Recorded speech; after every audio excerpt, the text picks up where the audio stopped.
にやらかそうぜ。派手に行くぜ。受けてみろ。これが修行の成果だ。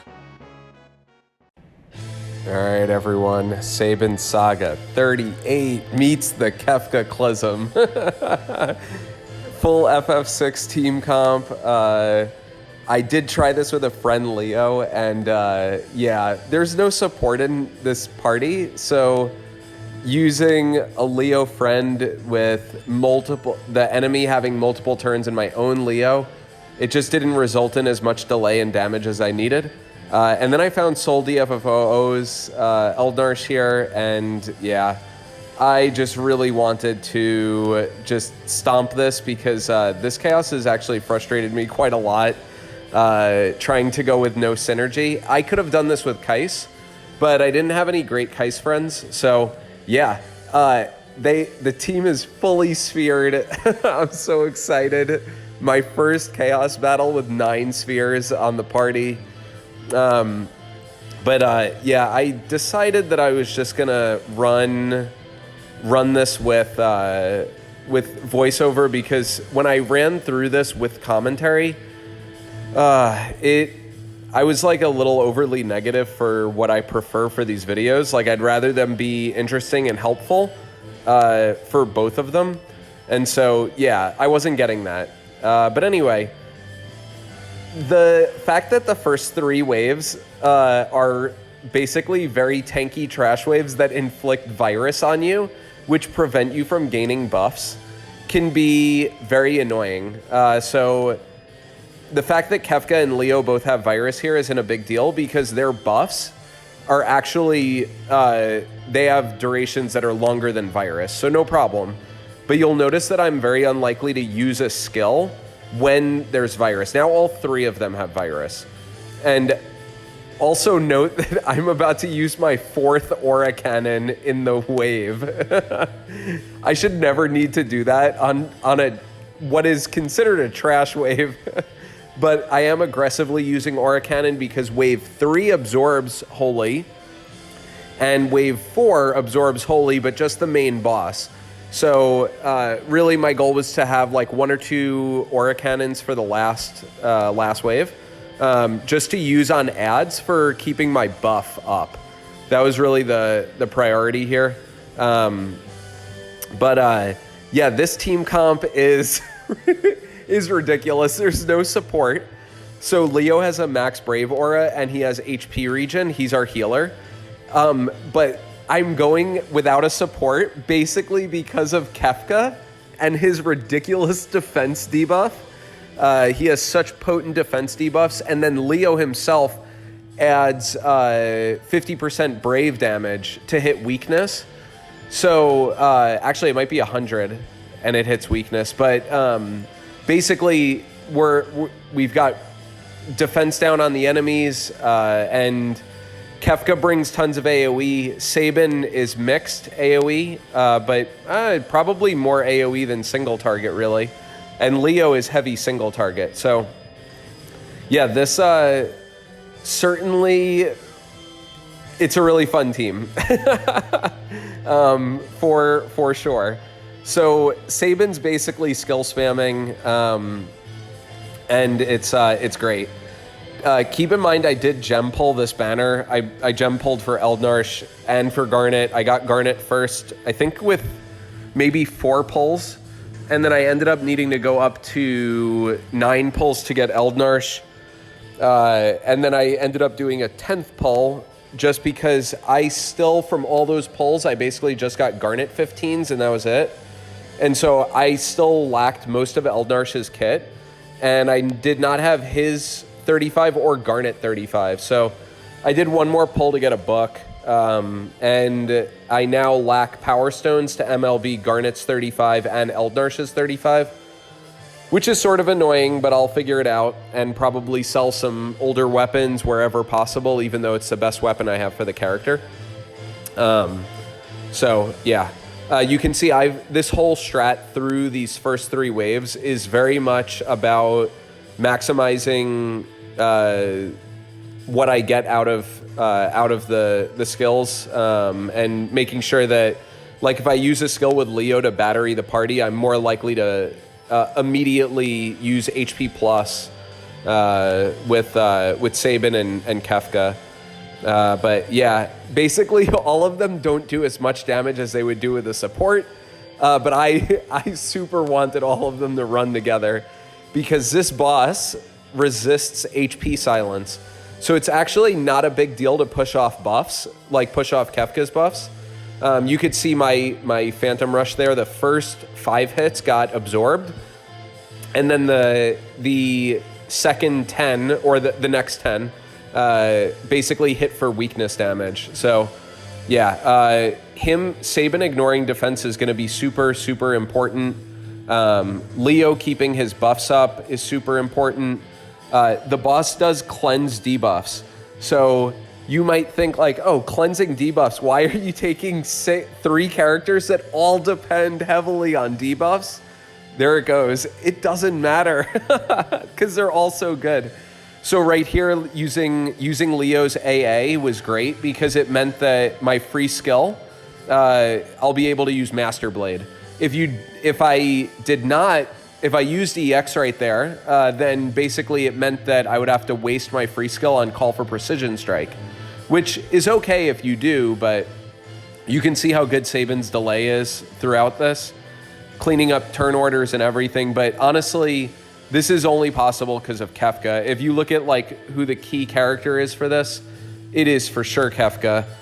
So here I have to I have to use my free skill on Call for Precision Strike because they cleansed again with Reflect. Reflect cleanses all the buffs, all their debuffs. And so I always want to get the attack down and the speed down and the defense down. All of the Light of Judgment debuffs are great. But you can see me aura cannoning ads just to keep Sabin's buff up. Thankfully, confusions are missing. That's great. So here you can see the 3 turns after B are all empty. So it was perfect for me to do a Master Blade.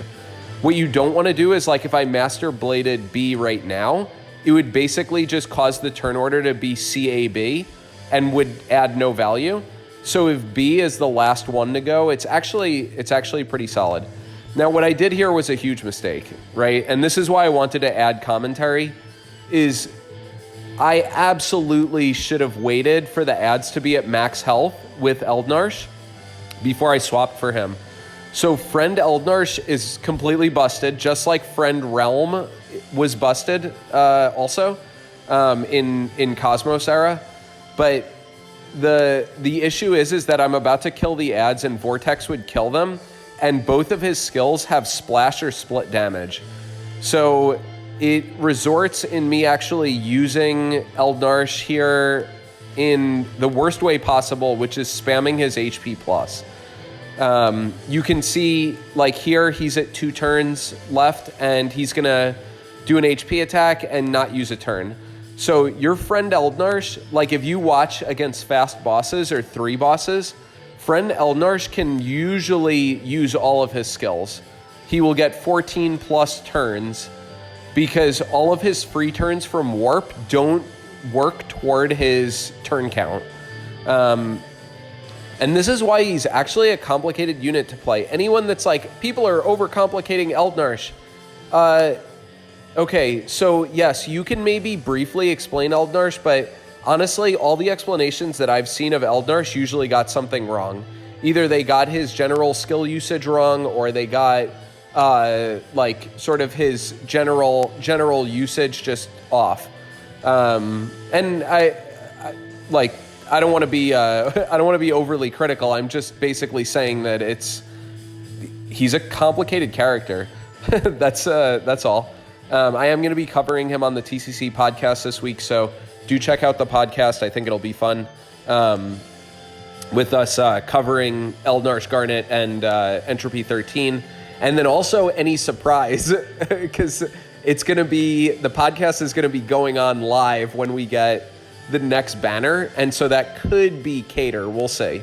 But it's nice that I got one shock in without the ads.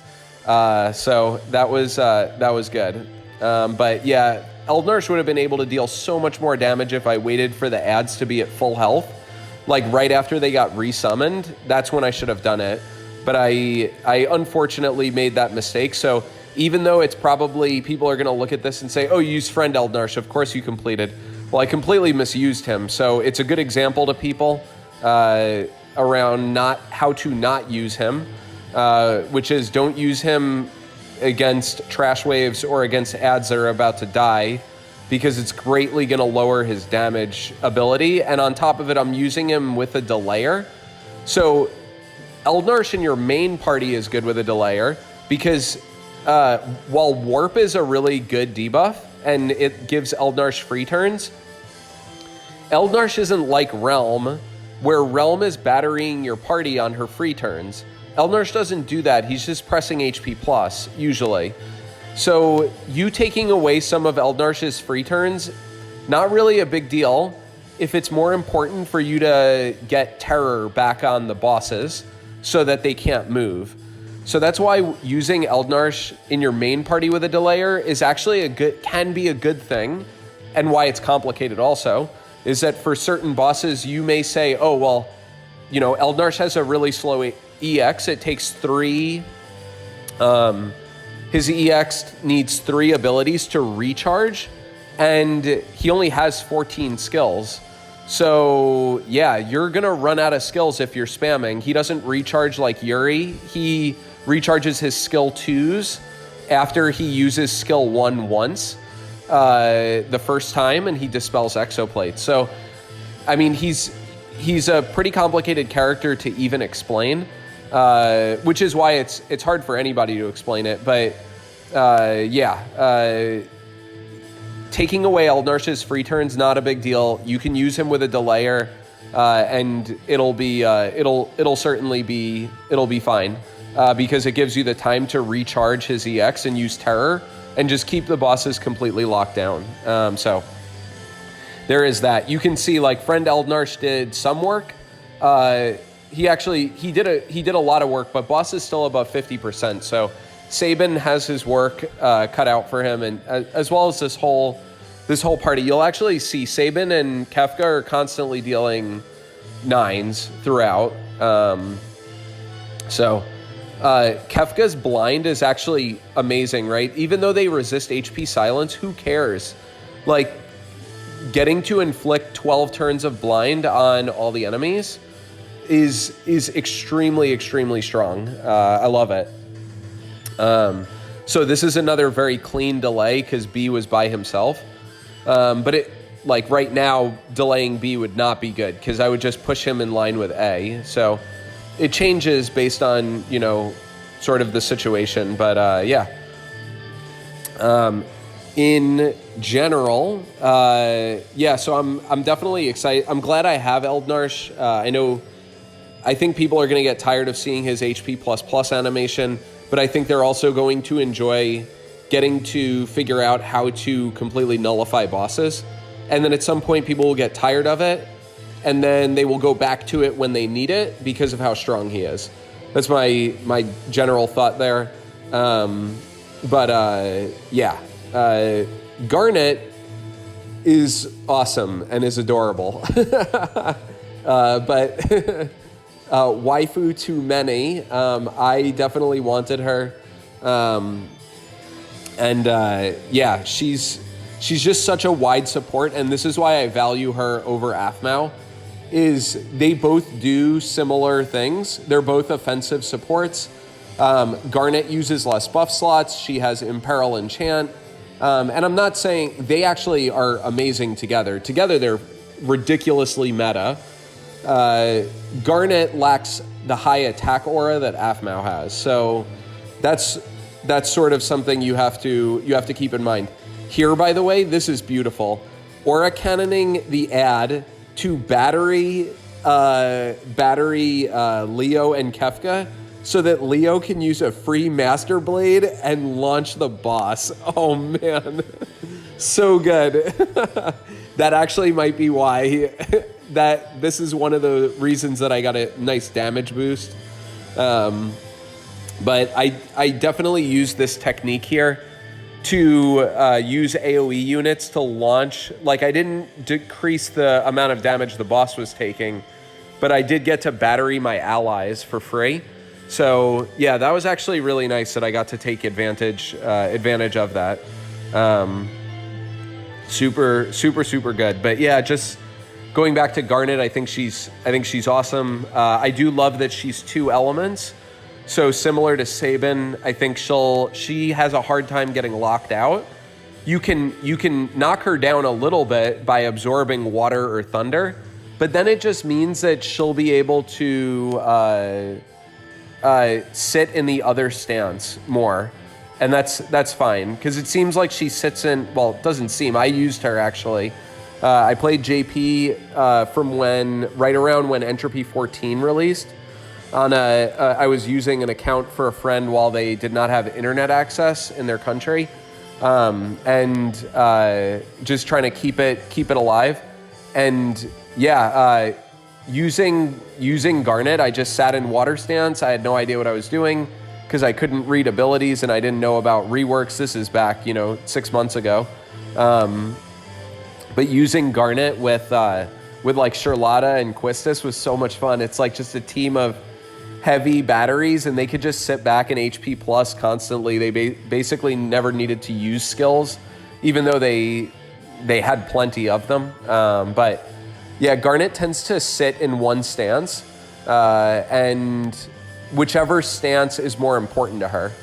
So, by the way, getting to deal 160,000 damage with no support in the party when the boss is in red bar, yeah, there aren't many characters, and out of synergy and 7 months old. Yeah, thank you, Sabin. You are still amazing. Yeah, outside of that, also note that I did not need a reset for this, which is awesome. But yeah, anyway. Garnet, I think, is going to be so good for so long, and it's why I valued her over Aphmau. I have limited ingots because I want to ingot like Orin, and I also want to ingot Pain next month, as well as pull a Mid-Italian. So the fact that I'm like still looking to ingot all these characters, I just can't ingot like 7 or 8 characters this month. Kane was a surprise, and I love using Kane. But yeah, Aphmau just doesn't do, she's just not my playstyle, at all. But, yeah, I love the people that have just been commenting across the board about, like, just to give an idea of how difficult characters are to evaluate, people that are like, Eald'narche can barely do chaos because he runs out of abilities so fast. He gets too many free turns. It's like people don't know that an HP plus button exists, and it also extends his own buff. So he can sit and chill in HP plus for so long. By the way, okay, so let me talk about strategy here for a second. Sabin's got 1 stack. He's being targeted. He's got 1 use of Razor Gale left, and then his EX is going to be up. So basically, I Brave Plus to make sure he doesn't get broken. I'm going to be able to use a Razor Gale, and then I should get a plus version of his EX. And yeah, that's why I took that specific line. Also, blind, doing so good. Yeah, this team should not have worked. But I love that it does.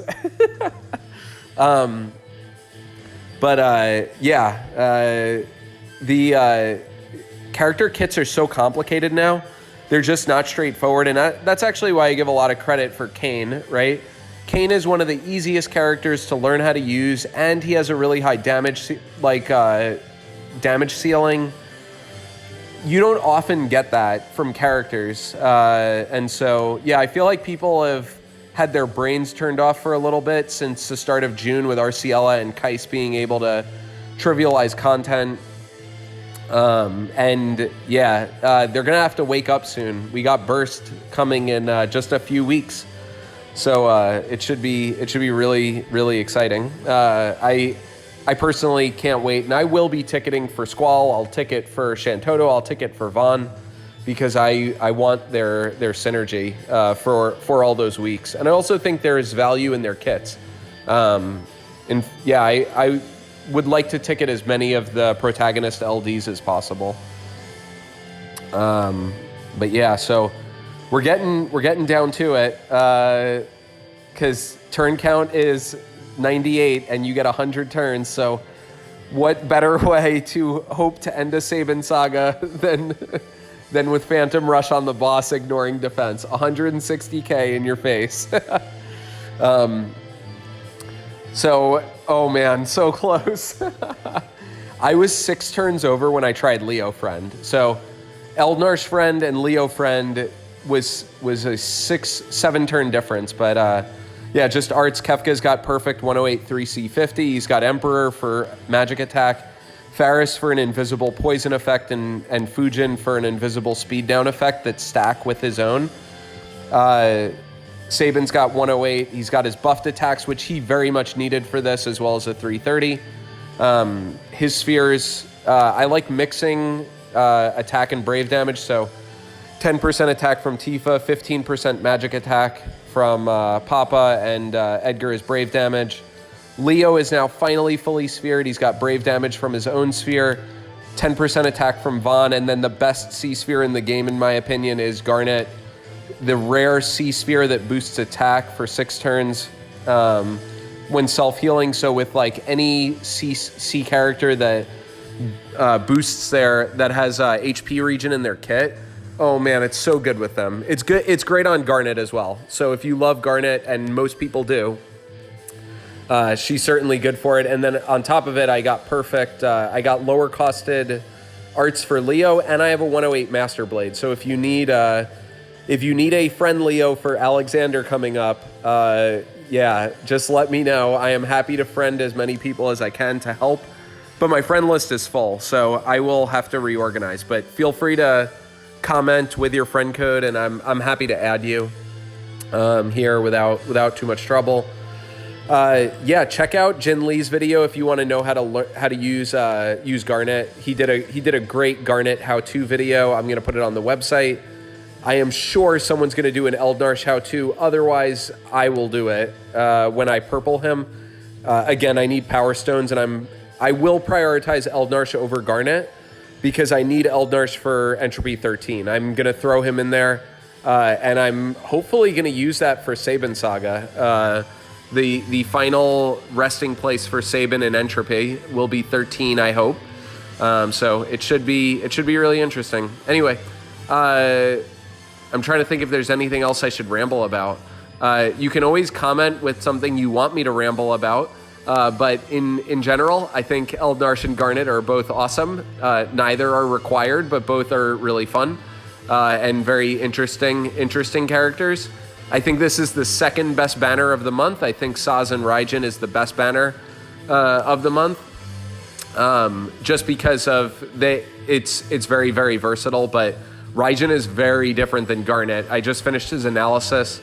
So, yeah. Anyway, good stuff, everyone. I hope you enjoyed the shorter video with voiceover. I know it's not the same as commentary, but I hope that you got to sort of see some of the finer points of what I was trying to do, and also at the same time be entertained. So, yeah, that's going to do it. I will sign off now. Hope everyone stays safe. Respect each other. Best of luck with all your polls and content and everything. And yeah, do check out the TCC podcast on Thursday. I will be guest hosting, and it should be a lot of fun. Take care, everyone.